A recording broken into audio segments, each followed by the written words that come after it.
함께 보실 하나님의 말씀은 우선 오늘 보신 우리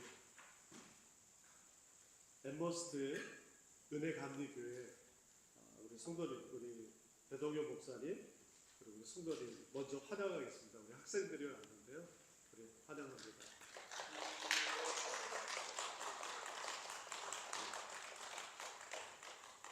이렇게 치는 박수는 뉴욕식 박수니까 그렇게 하세요. 정말 환영하고 먼 길을 달려왔습니다. 거의 5시간 오늘 아침에부터 이렇게 왔는데 피곤하지만 오늘 같이 예배 드리고 또 우리가 준비한 또 맛있는 음식 먹고 또 함께하는 시간 가졌으면 좋겠습니다. 오늘 능히 도우시는 하나님 주님이라는 말씀으로 같이 말씀 나누겠습니다. 예수님의 비유 중에 달란트 비유라고 있어요. 우리가 너무 잘 아는 비유죠. 주인이 멀리 떠나면서 5달란트, 2달란트, 1달란트를 종들에게 맡겼어요. 이 5달란트하고 2달란트 맡은 종은 열심히 그것을 일해서 그만큼 남겼습니다. 그런데 유독 1달란트 맡은 이 종은 땅에 묻고 나중에 주인이 돌아왔을 때 그것을 찾아다가 돌려줍니다. 질문은 그거예요. 왜 1달란트 맡은 이 종은 땅에다 숨겨놓고 그 큰 금액을 그냥 주인에게 돌려줬을까라는 질문입니다. 일단 여기에 대한 답은 우리가 설교 말미에 다시 한번 거론하고 하고요. 오늘 보면 히브리서 2장 말씀을 우리가 보면은 하나님의 모습이 잘 드러나고 있어요. 우리가 궁금해하잖아요. 눈에 보이지 않는 하나님. 이 하나님이 어떤 모습을 하고 있는가? 그 모습이 오늘 이 히브리서 2장 오늘 10절로 18절의 말씀을 통해서 우리가 보고자 합니다. 그런데 오늘 말씀의 배경을 이렇게 보면은 예수님의 단점을 박박 긁는 그런 사람들이 있다라는 것을 우리가 알 수 있습니다. 예수님의 단점 하면은 약간 좀 퀘스천 마크를 들 수 있어요. 어떻게 예수님이 단점이 있으신가라고 하는 것이죠. 이거는 신성모독 아닌가? 근데 그 배경은 예수님을 잘 알지 못하는 사람, 또 의심하는 사람, 믿지 않는 사람들의 관점에서 볼 때 그렇다라는 거죠. 사실 이들은 유대인이었고 나중에 예수님을 믿었던 사람들이에요. 그런데 옛습관이 계속 남아 있어서 그 관점으로, 그 퍼스펙티브로 예수님을 자꾸 바라본다는 거예요. 그 질문 중 가장 큰 게 바로 이런 거예요. 어떻게 하나님의 아들, 신이 이 연약한 인간의 몸으로 올 뿐만 아니라 또 고난을 당하냐라고 하는 거예요. 거기에다가 죽기까지 할 수 있냐라고 하는 의문점을 드러내는 것입니다. 의심하는 사람들에게 있어서 이 예수님의 성육신, 이 인카네이션, 바로 우리가 지난주 우리 성탄절이었잖아요. 그 성육신에 대한 질문인 거예요. 그 성육신의 놀라움과 신비를 그냥 납득이 안 간다. 어떻게 신이 연약한 인간의 몸으로 올 수 있냐라고 하는 질문을 던진 것이에요. 여러분, 성육신이 인카네이션이라는 것은 말 그대로 하나님이 인간으로 오셨다라는 거 하는 것이에요. 어떻게 신이 인간으로 올 수 있는가? 사람들은 거기에 대해서 많은 질문을 하죠. 심지어 이 그리스 로마 신화를 보면은 신들이 변신을 해요. 인간의 몸이나 혹은 동물로 변신할 때가 있어요. 그런데 그것과는 전혀 차이가 있습니다. 왜냐하면 그들은 불멸의 존재, 고난당하지 않습니다. 그런데 예수님만이 하나님의 아들이신 예수께서 완전한 인간으로 오셔서 고난당하시고 또 십자가에서 죽기까지 하신다. 따라서 이 성육신 사건의 이 인카네이션의 본질은 아무 죄 없고 누구도 강요하지 않았던 하나님 아들 예수께서 우리를 사랑하셔서 오신 사건이에요. 우리를 구원하시려고 스스로 고난의 길을 자처하셨다는 거예요. 요한복음 말씀처럼 말씀이 육신이 되어 우리 가운데 거하는 사건이 바로 이 성육신 사건, 성탄절의 의미인 것입니다. 그러니까 유대인들 나중에 예수를 믿는다고 하지만 그 안에 의심이 가득 찼던 이 유대인들에게 예수님의 결정적인 단점을 여기서 캐내고 있는 것이에요. 예수님은 어떻게 하나님으로 하나님이신데 인간의 몸으로 오셨냐라고 하는 거예요. 오히려 예수님이 고난당하시고 십자가에서 죽으신 것 이 사람들은 짜증나는 거예요. 아니 완전한 신이 어떻게 연약한 몸으로 그렇게 고난 당하냐라고 하는 거죠. 그래서 이들에게 있어서 몇 가지 질문이 있었어요. 첫 번째, 예수 그리스도라고 하고 메시아라고 하고 하나님의 아들이라고 하는데 이 자가 천사보다 못한 게 아니냐라고 하는 질문이에요. 왜냐하면 그때 당시의 사람들은 천사를 숭배하는 그런 생각을 갖고 있기 때문이었어요. 두 번째는 메시아 대망론이 있었어요. 메시아라고 하면은 정치적으로 군사적으로 힘이 있어가지고 모든 악한 무리들을 제압할 수 있을 것이라고 하는 그런 메시아 대망론이 있었어요. 그런데 수치스럽게도 메시아가 고난당하고 십자가에서 죽었다라고 하는 거예요. 이분들이 두 번째 고민을 갖게 되었습니다. 세 번째는 죽음이라고 하는 것은 마귀가 붙잡고 있는 것인데 이 마귀한테 진 게 아니냐라고 하는 질문이었어요. 죽음을 당했다는 것은 마귀의 권세 아래 지배 당한 것이 아니냐라고 하는 의심일 것이에요. 이렇게 세 가지의 의심을 사람들이 품고 있었다는 거예요. 천사보다 좀 떨어지는 존재 아니냐? 아니면은 메시아가 아닐 수도 있다라고 합니다. 또 세 번째는 어떻게 마귀한테 질 수가 있냐라고 하는 거예요. 그래서 히브리서 기자는 오늘 말씀에서 이것을 반박하고 있는 것이에요. 9절에서 예수님이 천사보다 뛰어나다는 것을 얘기하고 있습니다. 우리 9절을 같이 한번 읽어보겠습니다. 9절입니다. 시작. 9절이 없네요. 제가 거기 좀 놓친 것 같습니다. 제가 읽어드리겠습니다. 오직 우리가 천사들보다 잠시 동안 못하게 하심을 입은 자 곧 죽음의 고난받으심으로 말미암아 영광과 존귀로 관을 쓰일 예수를 보니 이를 행하심은 하나님의 은혜로 말미암아 모든 사람을 위하여 죽음을 맛보려 하십니다. 다만 지금 성육신에 하여 천사보다 약간 낮아지시고 죽음을 겪으신 이유는 다 하나님의 구원의 계획이 있어서 그렇다는 거예요. 모든 사람을 위해서 내가 죽음을 경험하는 것입니다. 핵심은 예수님이 고난과 죽음을 맞이한 이유는 모든 사람을 위해서라는 거예요.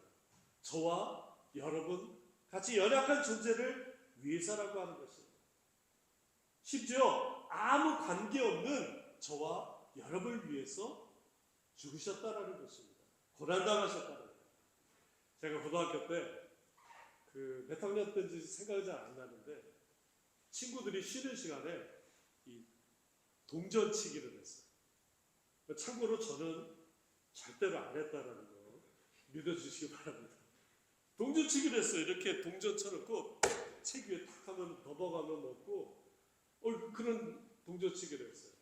여기 앉아 계신 우리 학생들도 다 해본 경험으로 미소를 짓고 있는데 그거 거기서 돈 벌어가지고 여기까지 유학 온 거 아니겠습니까? 자, 그런데 선생님이 갑자기 이제 들어오셨어요. 그걸 보더니 그냥 화를 내시면서 야, 동전치기 했던 놈들 가라! 근데 분명히 동전치기 했던 녀석들이 있는데 안 나가는 거예요. 그래서 선생님이 점점 이제 처음에는 좋은 말로 할 때 나와라고 했는데 안 나오니까 점점 선생님이 화가 나기 시작했어요. 그때 완전히 그 대너를 하기 시작한 거예요. 그래도 안 나오는 거예요. 그때 아까 말씀드린 대로 저는 안 했잖아요. 그런데 괜히 뭔가 이렇게 영웅심이 막 생겨나는 거예요. 어디 영화에서 본 것처럼, 드라마에서 본 것처럼, 내가 딱 나가가지고 내가 했습니다 라고 하면은 나중에 친구들이 너 때문에 내가 살았다. 이거 갑자기 이게 생각이 드는 거야. 그래, 나는 그래도 교회 잘 다니는 사람이다. 그래서 제가 손을 바짝 들었어요. 그랬더니 바유가 나. 근데 선생님이 제가 안 한 걸 알고 있었어요. 그런데 그 분위기를 빨리 넘기고 수업을 해야 되기 때문에 자, 나와 하고 힘차게 한번 맞고 들어갔어요. 그리고 수업이 시작됐습니다. 수업이 끝나면은 당연히 제 예상은 친구들이 그 녀석도 누가 했는지 아는데 고맙다, 너 때문에 살았다 라고 할 줄 알았어요. 근데 수업시 쉬는 시간이 다 끝나는데도 이 녀석들이 그냥 꼼짝도 안 하는 거예요. 갑자기 슬슬 내가 왜 했나라는 후회가 막 들기 시작합니다. 그리고 절대로 다음부터는 그렇게 하지 말아야겠다라는 결단을 했어요. 그런데 예수님의 성육신의 의미가 그것과는 차원이 다른 것입니다. 우리 14절과 15절에서 그 의미를 다시 한번 찾을 수 있습니다. 같이 한번 읽습니다. 자녀들은 혈과 육에 속하였으며 그것 또한 같은 모양으로 혈과 육을 함께 지니심은 죽으심을 통하여 죽음의 세력을 잡은 자 곧 마귀를 멸하시는 15절입니다. 또 죽기를 무서함으로 한평생 매어 종도 좋다는 모든 자들을 도와주려 하십니다. 성육신이라고 하는 하나님께서 인간의 몸으로 오셨다라고 하는 것, 그리고 거기서 고난 당하시고 심지어 십자가에서 죽기까지 하셨다는 것이 약점이 아니라는 것이에요. 구원을 이루기 위한 필연적인 과정이었던 것입니다. 예수님이 십자가에서 죽음으로 죽음의 세력을 이기셨다는 것, 마귀의 세력을 멸하셨다는 것, 죽음의 종노릇한 이들을 해방시켜줬다는 것, 그리고 시험 받는 자들을 돕기 위하여 예수님이 능히 시험 받으셨다는 것입니다. 이것이 하나님이 능히 우리를 도우시는 모습인 것입니다. 하나님의 모습이에요. 이것이 하나님의 사랑입니다. 왜 주님은 이렇게까지 하셨는가? 다른 게 아닙니다. 내가 잘 모른다 할지라도 주님이 우리를 사랑하시기 때문에, 우리를 아시기 때문에, 우리의 연약함을 아시기 때문에, 우리는 착각할 때가 있어요. 주님이 나를 어떻게 알까? 하나님이 나 같은 사람을 알기나 할까? 이렇게 질문할 수 있습니다. 거기에 히브리서 기자가 우리에게 이렇게 얘기합니다. 히브리서 4장 우리 15절을 같이 한번 읽습니다. 우리에게 있는 대제사장은 우리의 연약함을 공정하지 못하신 이시가 아니요 오직 모든 일에 우리와 똑같이 시험을 받으신 이로되 죄는 없으십니다. 성자 예수께서 연약한 우리를 누구보다 잘 안다라는 거예요. 성자 예수께서 너 괜찮은 사람이야. 야, 기죽지 마. 너 쓸모없는 사람이 아니라 너무너무 중요한 사람이야. 내가 너를 위해서 하늘 보자 버리고 이 땅에 왔어. 너는 쓸데없는 생각하지 말고 내가 있으니까 나를 믿고 따라라. 제 아이가 간혹 공부를 하거나 일을 자기가 처음 하는 일을 하다 보면은 잘 안 될 때가 있으면은 꼭 그렇게 얘기해요. 아빠, 난 머리가 나쁜가 봐. 아빠 닮아서. 그래서 야, 엄마가 아빠보다는 공부를 잘했지만 그렇게 나쁘진 않아. 아빠는 노력형이야. 그런데 때로는 아이가 자기 자책을 할 때가 있어요. 이건 잘 안 되고 풀 죽을 때가 있어요. 그러면 제가 오히려 이렇게 위로를 하다가도 나중에 좀 화가 나요. 야! 그렇게 생각하지 마! 너 나 닮아서 예쁘게 생겼잖아! 잘생기고! 웃는 이유는 무엇일까? 한 아빠가 아들에게 중고차를 하나 사줬어요. 이 아빠가 이 중고차를 사주면서 이 아들한테 이렇게 이랬습니다. 야, 시내에 차 딜러, 자동차 딜러에 가가지고 이 중고차가 얼마나 되는지 한번 물어봐라. 아들이 차를 끌고 갔어요. 그리고 돌아왔어요. 아빠, 그 딜러가 1,000불 준대. 아, 그래? 그러면은 이 차를 가지고 저기 골동품, 아니 중고차 시장에 한번 가봐라. 그러면은 뭐 이런 파티라도 이렇게 폐차장에 가보면은 뭐 얼마나 받는지 한번 알아봐라. 그 폐차장에 갔어요. 갔다 왔어요. 아빠, 그 폐차장에서 500불 준대. 아, 그래? 그러면은 골동품 자동차 딜러에서 가서 이게 얼마인지 물어봐. 아들이 갔다 오더니 얼굴이 막 상기돼가지고 흥분해서 집에 뛰어들어왔어요. 아빠, 이 골동품 중고 자동차 딜러가 이 차를 10만 불에 산다고 해. 어떻게 이렇게 10만 불에 받냐? 아니, 이 차가 지금 세계에 10대밖에 없다는 거야. 그러면서 아빠가 이 아들에게 교훈을 하나 준 거야. 아들아, 내가 누구인지 꼭 중요한 게 아니라는 거야. 내 가치를 가장 잘 알아주는 사람들이 중요하다. 다양한 사람들하고 얘기해봐. 그럼 내 가치를 알아주는 사람이 있을 거야. 제가 그랬어요. 제가 참 교만하게, 아니 나 같은 이 정도 목사도 흔치 않은데 아니 왜 사람들은 나를 알아주지 못할까? 그런데 지금도 그런 게 아니라 한때 그렇다는 거예요. 근데 저의 연약함을 보고 예수 없이 살 수 없는 저를 보기에 예수 없이는 나는 가치가 없는 사람이라는 것을 다시 알게 됐어요. 내가 가물이 갈고 닦고 내 가치를 높이려 할지라도 내 안에 예수가 없으면은 내 속에 채우고 있는 것이 무가치하다는 것이에요. 제 스스로 물어봐요. 목사, 지금 내 안에 성령 충만하냐? 물어보는 거예요. 하나님이 주신 것이 우리에게 너무 많아요. 나는 이것도 없고 나는 이것도 부족하고 나는 이것도 약해요라고 우리는 얘기할 수 있어요. 그런데 하나님이 우리에게 주신 것이 너무 많다라는 걸 발견할 때 우리가 반짝반짝 빛날 수 있어요. 여러분, 빈센트 반 고흐라고 들어보셨을 거예요. 그의 유명한 작품들도 알 거예요. 우리 여기 오신 우리 은혜교회 학생들이 오늘 이제 내일이나 박물관 가면, 미술관 가면 고흐 작품을 한번 볼 수 있을 거예요. 그런데 이 고흐는 지금이야 세계적인 유명한 작가지만 그가 살아있을 때는 알아주지도 않았어요.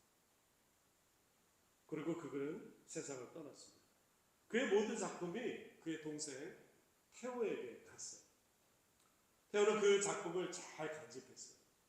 몇 년 후에 테오도 세상을 떠났습니다. 그의 부인 요하나가 그러니까 시아버지번이죠. 시아버지의 작품을 잘 간수했어요. 그리고 그 조카 빈센트 빌럼도 삼촌의 작품을 잘 간수했어요. 물론 조카가 경제적으로 어려울 때 그 운영자금으로 일부 작품을 처분하기도 했어요. 그 중에 하나가 가셀 박사의 초상이라는 작품인데 이것이 1990년 경매에서 무려 8,250만 달러에 팔렸어요. 우리 돈으로 약 580억 정도 돼요. 고의 그 제수 씨 그리고 그의 조카가 이 고의 작품을 잘 보관했기 때문에 지금 그런 가치가 있는 것이고 세상은 떠났지만 고가 유명한 작가가 될 수 있었던 것이에요. 우리는 불평할 수 있어요. 세상이 나를 몰라 봐준다. 삐딱하게 볼 수 있습니다. 자신을 자책할 수도 있어요. 그러나 그럴 필요가 없어요. 왜냐하면 하나님이 우리에게 주신 놀라운 선물들이 있기 때문에 때로는 우리가 실수하고 유혹에 빠질 수 있어요. 그리고 소중한 것들을 낭비할 수 있어요. 그러나 하나님이 주신 은혜를 끝까지 간직하는 자가 이기는 자가 될 줄 믿습니다. 너의 가치를 높여주는 것은 나의 가치를 높여주는 것, 여러분의 가치를 높여주는 것은 오직 예수님밖에 없다는 거 잊지 마시기 바랍니다. 마귀는 우리의 가장 약한 부분을 자꾸 늘어줍니다. 자책하게, 후회하게 합니다. 나약하게, 낭만하게 합니다. 마귀는 계속해서 우리를 참소하며 너는 가치없는 존재야. 너는 아무것도 할 수 없어라고 가스라이팅 하는 게 마귀의 속성이에요. 그 만 56세로 세상을 떠난 서강대 교수 장영희 교수의 살아온 기적, 살아갈 기적이라는 에세이가 있어요. 그 중에 내가 살아보니까라는 그런 글이 있습니다. 참고적으로 이 장영희 교수는 소아마비로 그 어렸을 때부터 어려움을 많이 당하고 또 장애가 있으니까 대학도 잘 가기 힘들었고 또 대학 가서도 여러 가지 어려움을 겪고 나중에는 암으로 세상을 떠나게 됐어요. 그분의 글 일부를 읽어드릴게요. 내가 살아버린다. 남의 가치 기준에 따라 내 목표를 세우는 것이 얼마나 어리석고 나를 남과 비교하는 것이 얼마나 시간 낭비고 그렇게 함으로써 내 가치를 깎아내리는 바보 같은 짓인 줄을 알겠다. 내가 살아보니까 결국 중요한 것은 껍데기가 아니고 알맹이더라. 겉모습이 아니라 마음이더라. 예쁘고 잘생긴 사람은 TV에서 보거나 거리에서 구경하면 되고 내 실속 차리는 것이 더 중요하더라. 재밌게 공부해서 실력 쌓고 진지하게 놀아서 경험 쌓고 진정으로 남을 대해 덕을 쌓는 것이 결국 내 실속이다. 내가 살아보니까 내가 주는 친절과 사랑은 믿지는 적이 없더라. 소중한 사람을 만나는 것은 1시간이 걸리고 나를 사랑하게 되는 것은 하루 걸리지만 그를 잊어버리는 것은 평생이 걸리다는 말이다. 여러분, 설교 앞부분에 드렸던 질문, 예수님의 달란트 비유 중에 이 1달란트를 받았던 그 종이 왜 그 금액을 땅에 묻었느냐라고 하는 질문으로 다시 돌아갈게요. 당시 1달란트는 가치가 꽤 높았어요. 6천 데나리온이 된다고 합니다. 보통 노동자의 20년치 월급이래요. 어마어마하게 큰 거잖아요. 그렇지만 그 종은 땅에다 묻었어요. 왜 그랬을까? 그 가치를 몰랐기 때문에. 아니, 무시한 것이에요. 하나님은 우리에게 주신 가치가 어마어마합니다. 죽기까지 고난당하시고 하나님이신 그분이 십자가에서 우리를 위해 죽으신 것이에요. 마태복음 25장 19절 이 달란트 비유의 중간에 이렇게 시작합니다. 오랜 후에 그 종들의 주인이 돌아와 그들과 계산했어요. 주님 오실 날 우리가 몇 달란트 받는지는 잘 몰라요. 1달란트 받았는지 10달란트 받았는지 모르겠어요. 그런데 우리에게 허락한 그 가치를 물으시는 거예요. 충성된 종은 자신이 받은 은혜를 소중히 여기는 사람입니다. 충성된 종은 예수님이 십자가에서 왜 피를 흘려 우리를 위해 죽음의 세력 마귀에게서 구원하셨는지를 아는 사람입니다. 자, 2025년이 이제 사흘 남았어요. 하나님께서 능히 도우셨기 때문에 여기까지 온 줄 믿습니다. 그러나 이 남은 사흘 이제 값지게 살기 원합니다. 어떻게 해요? 감사하면서 하나님이 나에게 불러주신 주어주신 그 은혜를 알면서 고백하면서 기뻐하면서 하루하루 지내시는 저 여러분 되시길 예수님의 이름으로 축원합니다. 우리 말씀을 마칩니다. 오늘 2025년 마지막 주일입니다. 주님께서 이 땅에 오신 이유는 죽음의 세력을 잡는 이 마귀를 멸하시기 위해서입니다. 마귀 세력에 잡혀있던 우리를 구원하시고 또 천국 백성으로 살게 하려는 원대한 꿈을 가지고 이 땅에 오셨습니다. 아직 열매가 없다고 자책하지 마세요. 여러분 자체가 열매입니다. 여러분 존재 자체가 하나님이 기뻐하시는 사람입니다.